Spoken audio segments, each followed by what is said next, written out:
ल तेरो आमासँग कुरा गर।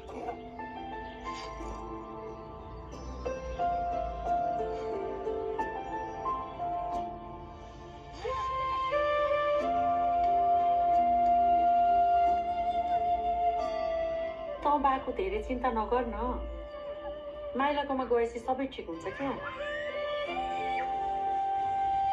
भोलिबाट बिहान बेलुका आएर यता बाहिरतिरको कामहरू मात्र गर्नु है।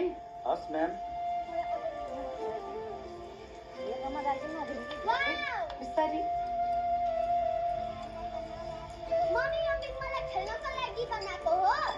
हो तिम्रो लागि पनि हो, अनि गाउँबाट ड्याडीको बुवा मुवा आउँदै हुनुहुन्छ नि त, उहाँहरूको लागि पनि हो। गाईको राम्ररी हेरविचार गर्नु। तैँले दुहुन जानेको भए 29, अब बाछोलाई बाले डेरीको दुध पो नखाला कि माया? मैले भोलिदेखि नै गाईको दुध ल्याउनु भनिसकेँ। योचोटि बाआमा आएपछि फर्किने मन नलाग्ने बनाउनु पर्छ है, के कुराको पनि कमी हुन नदिने। यो मठमा घामको झुल्को सँगै पूजा गर्नु। फेरि घाम छिपिन्जेलसम्म सुत्लास् नि। यी माउरी भागे भने छाराले हानेर भए पनि रोक्नु। माइलाले मह मन पराउँछ, त्यसलाई यहीँ बस्न मन पराउने बनाउनु पर्छ। म जसरी भए पनि माइलालाई लिएर आउँछु काठमाडौँबाट। के अरे हौ धर्मनाथ बा, काठमाडौँबाट छोरालाई फर्काउने अरे? फर्काउँछु। मेरो छोरालाई मेरै घरमा फर्काउनु कुन चाहिँ ठुलो कुरो भयो? हेरौँला, धर्मनाथले बोलेको पुग्दै आएको छ, बिहान फेरि पनि पुग्ला नि, हेरौँला।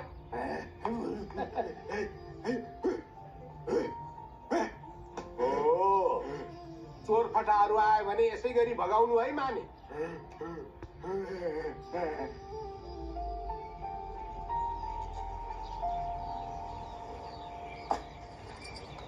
माने ऊ त्यहाँ तुलसी ढोकेर आउँछु।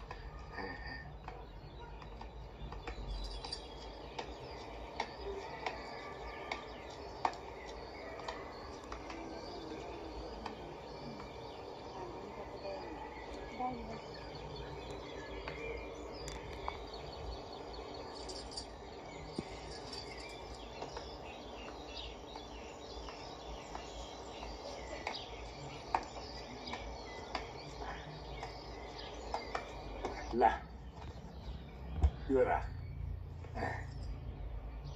बेला बेला भिडियो कलमा तेरो अनुहार हेरौँ। हराउलास् नि, राम्रोसँग राख।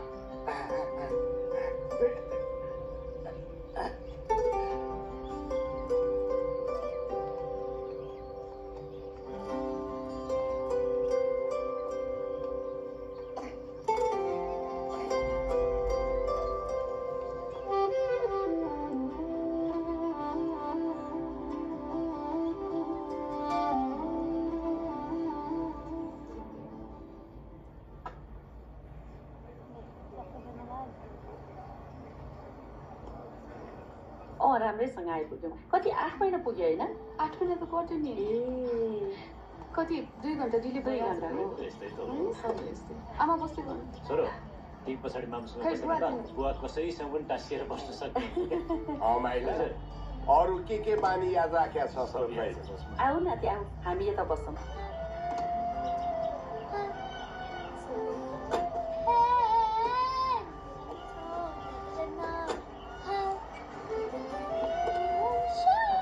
नाति, के छ त तिम्रो खबर?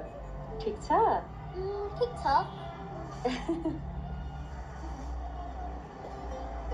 मेरा बाबै कति धेरै मान्छे भन्दा धेरै गाडी। यस्तो गाईगुईमा कसरी बस्छस् हे माइला? बस्दै गएपछि बानी परिहाल्छ नि बुवा। खोइ के बानी पर्ला? राजधानी हो नि त। राजधानी मिन्स हजुरबुवा भन न।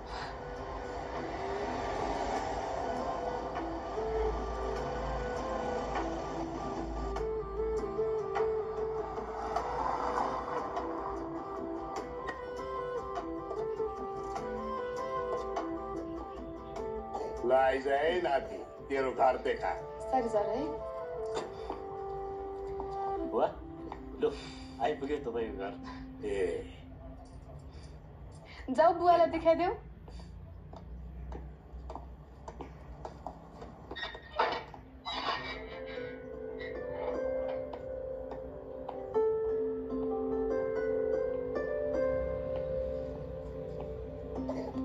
ठिक छ बुवा।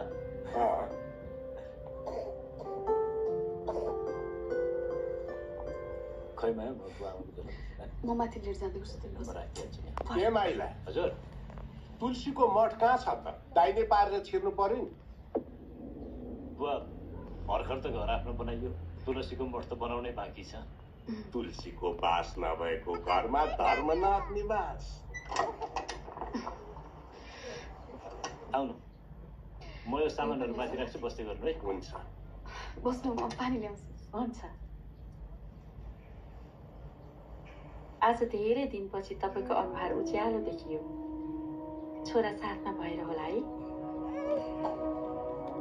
विराटको पालामा भन्दा त डब्बल घर रहेछ।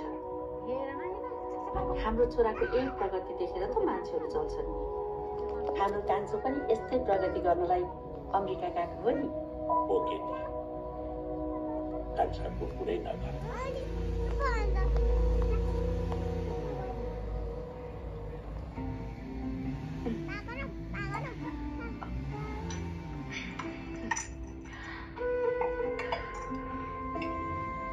बुहारी खोला छैन? बाबुलाई रुगाले समातिहाल्छ भनेर खिरा त ल्याउने गरेकै छैन। यही अगाडि पाउँछ, म लिएर आएँ। पर्दैन बस। जे छ त्यसमै रमाउन सिक्नुपर्छ।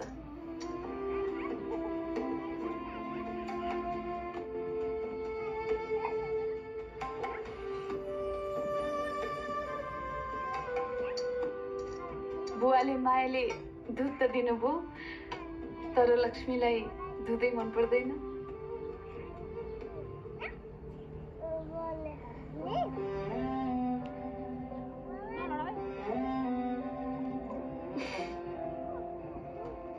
अनि माइला हजुर यत्रो घर सम्पत्ति गाडी जोडिछस्, के छ तेरो दिनखान? कसरी पुर्याउँदैछस्? अब पनि बुवाले घर कसरी चल्छ भनेर चिन्ता लिएर साध्य लाग्छ बुवा। हामी छैनौँ। त्यस्तो पिर लागेको भए खोइ त्यो भोटोको पैसा दिनु न त। भोटो मात्रै किन, सबै तेरै त हो नि। गाउँ हिँड्न। अब फेरि फर्केर गाउँ जाने र बुवा यही काठमाडौँमा टिक्नलाई कत्रो दुःख गरियो होइन? अब बल्ल टाउको ठड्याएर उभिन सक्ने भएको छु। त्यही त, कस्तो कस्तो सङ्घर्ष गर्नु पर्यो। तैपनि आफू जन्मेको गाउँ हो नि। आफू जन्मेको भन्दा पनि आफ्ना जन्मेको ठाउँको बढी माया लाग्दो रहेछ बुवा।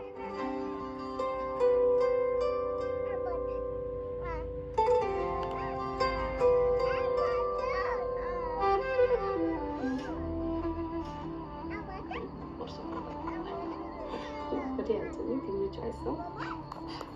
के हेरेन बाबु? आउनु न। यो बुवा आमालाई घर बस्दा यसो फेरफार गर्न हुन्छ भनेर कपडा ल्याएको भने के ल्याइस् त भाइला? यो आमालाई ल यस्तो के लिएर आउनु पर्छ तिमीहरूले? यसो फेरफार गर्नुहुन्छ नि आमा। बुवालाई यस्तिर के पुग्ला नि? पुग्छ। नपुगे दराजमा पुग्ने छ है आमा। ल आराम गर्नु होला। ज्यालहरू राम्रोसँग लाउनु ल, फेरि म छिराउँछु। चिन्ता नगर, म हेरिहाल्छु नि।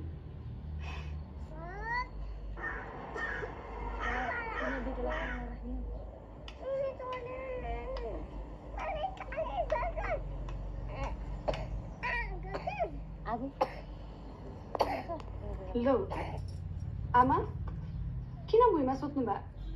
मेरो त भुइँमै सुत्ने बानी छ, त्यसैले। चिया ल्याएको? पहिला तातो पानी खानु पाए हुन्थ्यो। ए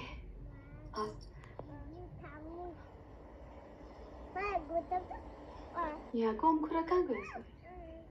अङ्खरा त भित्र बाथरुममै छुटेछ। हिजो बुवालाई पेट काट्यो रे, पानी आएको थिएन क्या, त्यही भएर। ए भन्नु बाबे हुन्थ्यो, पानी चढाउनै बिर्सेछ यसो। कति धेरै घर हुन् के, बाफ रे बाफ। यहाँको मान्छेलाई आँगन पनि नचाहिने रहेछ। यसो खक्क खोकेर थुकौँ भने पनि अर्का घर पर्ला भन्ने डर। हेर सहरको बिजोग, त्यस्तो फराकिलो ठाउँमा जन्मेर यस्तो साँघुरो ठाउँमा बस्ने लोभ गर्छ।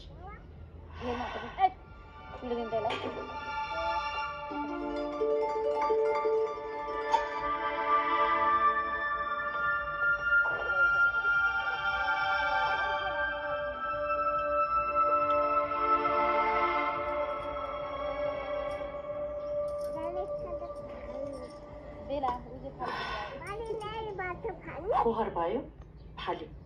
नराम्रो त्यस्तो केही भनेकी छैन। एउटै कुरालाई मनमा नखेलाइरहनु न तपाईँ।